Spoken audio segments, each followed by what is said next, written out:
بسم اللہ الرحمن الرحیم۔ السلام علیکم ورحمۃ اللہ وبرکاتہ۔ ہر بندے کی یہ خواہش ہوتی ہے کہ اس کے تمام گناہ اللہ تعالیٰ معاف کر دے، تو اس حوالے سے انسان کو کوشش کرنی چاہیے کہ وہ کام کرے جو رسول اللہ صلی اللہ علیہ وآلہ وسلم نے ارشاد فرمائے، ان طریقوں کو اختیار کرے جن طریقوں پر چل کر اس کے گناہ معاف ہو سکتے ہیں۔ ان طریقوں میں سے ایک طریقہ یہ ہے کہ ان اوقات کو اور ان گھڑیوں کو تلاش کیا جائے جن گھڑیوں میں اللہ تعالیٰ انسان کے گناہ معاف کرتا ہے۔ آج 14 شعبان ہے اور آنے والی رات شب برات ہے، شعبان کی 15ویں رات۔ اس کے بارے میں حضرت عائشہ صدیقہ رضی اللہ تعالی عنہا فرماتی ہیں کہ رسول اللہ صلی اللہ علیہ وآلہ وسلم نے ارشاد فرمایا کہ میرے پاس جبریل علیہ السلام تشریف لائے اور فرمایا کہ یہ شعبان کی 15ویں رات ہے۔ اللہ تعالیٰ اس رات میں قبیلہ بنو کلب کی بکریوں کے بالوں کے برابر جہنم کے قیدیوں کو رہائی عطا فرماتا ہے۔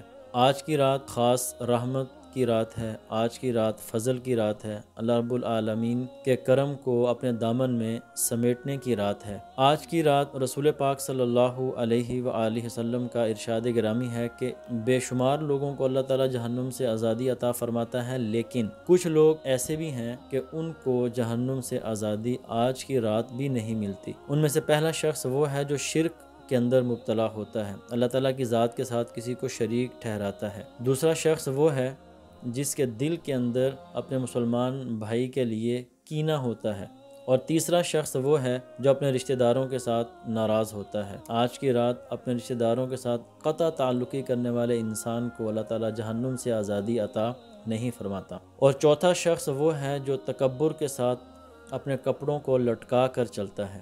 تکبر کرنے والے شخص کو بھی آج کی رات معافی نہیں ملتی۔ پانچواں شخص وہ ہے جو اپنے والدین کا نافرمان ہے، اور چھٹا شخص وہ ہے کہ جو ہمیشہ شراب پینے والا ہے۔ تو ان لوگوں کو رب العالمین آج کی رات بھی معاف نہیں کرتا۔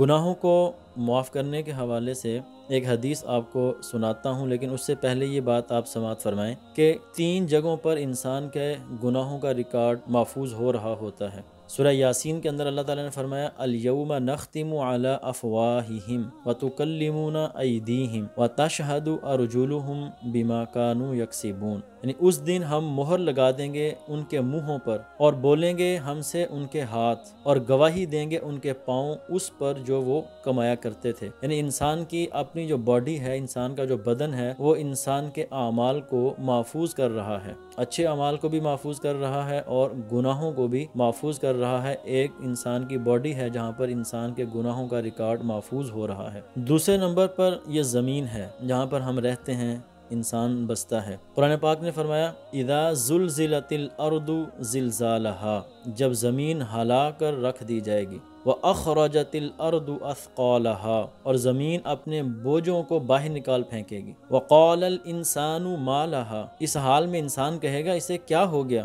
يَوْمَئِذٍ تُحَدِّثُ أَخْبَارَهَا، اس دن زمین اپنی خبریں خود بیان کرنے لگے گی۔ حضرت ابو ہریرہ رضی اللہ تعالیٰ عنہ فرماتے ہیں کہ نبی علیہ الصلوۃ والسلام نے یہ آیت پڑھی اور پوچھا کہ کیا تم جانتے ہو زمین کی خبریں کیا ہیں؟ تو صحابہ نے عرض کیا اللہ و رسولہ اعلم۔ تو پھر رسول اللہ صلی اللہ علیہ وآلہ وسلم نے ارشاد فرمایا کہ زمین کی خبریں یہ ہیں کہ یہ گواہی دے گی کہ اس پر کس بندے نے کب اور کون سا عمل کیا تھا، یعنی ہم جو کچھ بھی کر رہے ہوتے ہیں زمین اس کو محفوظ کر رہی ہوتی ہے۔ یہ دوسری جگہ ہے جہاں پر انسان کا گناہوں کا ریکارڈ محفوظ ہو رہا ہے۔ اور تیسری جگہ پر قرآن حکیم نے فرمایا کرامن کاتبین، معزز لکھنے والے، یعلمون ما تفعلون، جانتے ہیں جو تم کرتے ہو۔ انسان کے کندھوں پر اللہ رب العالمین نے فرشتوں کو مقرر کیا ہوا ہے کہ نیکیوں والا فرشتہ نیکیاں لکھ رہا ہے اور گناہوں والا فرشتہ انسان کے گناہوں کو محفوظ کر رہا ہے۔ تو یہ 3 جگہ ہیں جہاں پر انسان کے گناہوں کا ریکارڈ محفوظ ہو رہا ہوتا ہے۔ اب رسول اللہ صلی اللہ علیہ وسلم کی حدیث سنیے اور آج کی رات اچھے طریقے سے اپنے گناہوں کو، اپنے گناہوں کے ریکارڈ کو ہم جلانے کی کوشش کریں، گناہوں کے ریکارڈ کو ڈیلیٹ کرنے کی اور ریموو کرنے کی کوشش کریں۔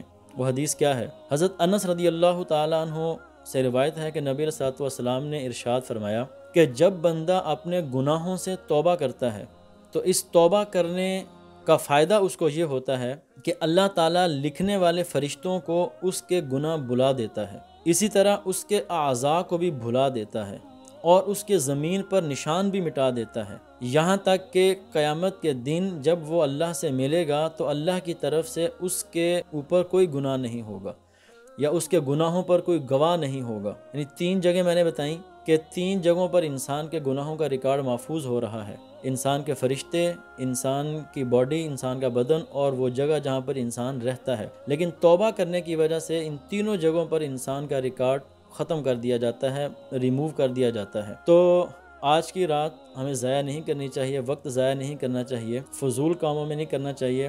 بہترین کام جو آج کی رات کرنے والا ہے وہ ہے توبہ، اپنے گزشتہ گناہوں پر توبہ۔ وہ کون سی توبہ ہے جس توبہ کی وجہ سے تینوں جگہوں سے انسان کا ریکارڈ ختم ہو جاتا ہے؟ وہ ہے توبۃ النصوح۔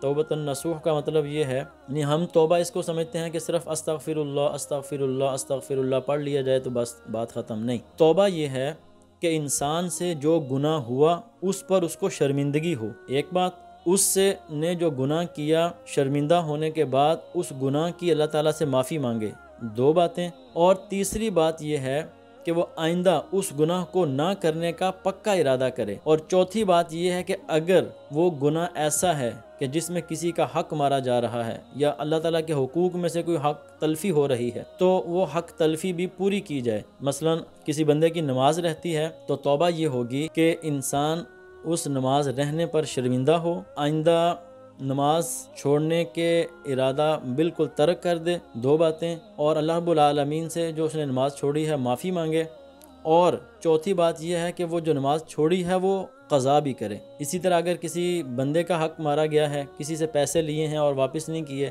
تو اب یہاں پر توبہ یہ ہوگی کہ بندہ اس بندے سے معافی مانگے اور جو اس نے پیسے نہیں دیے اس پر شرمندہ ہو، اور آئندہ اس طرح کا گناہ کرنے سے توبہ کرے، پکا ارادہ کرے کہ وہ آئندہ اس طرح کا گناہ نہیں کرے گا، اور وہ پیسے جو اس نے کسی کے مارے ہوئے ہیں وہ پیسے بھی اس کو واپس لوٹا دے۔ اس معنی میں اگر کوئی بندہ توبہ کرے گا، اس طریقے سے اگر کوئی بندہ توبہ کرے گا تو اس کے گناہ اللہ تعالیٰ اس کی باڈی کو بھی بھلا دے گا، فرشتوں کو بھی بھلا دے گا، اور اس زمین کے حصے سے بھی اس کے گناہوں کو مٹا دیا جائے گا جس حصے پر اس نے وہ گناہ کیے تھے۔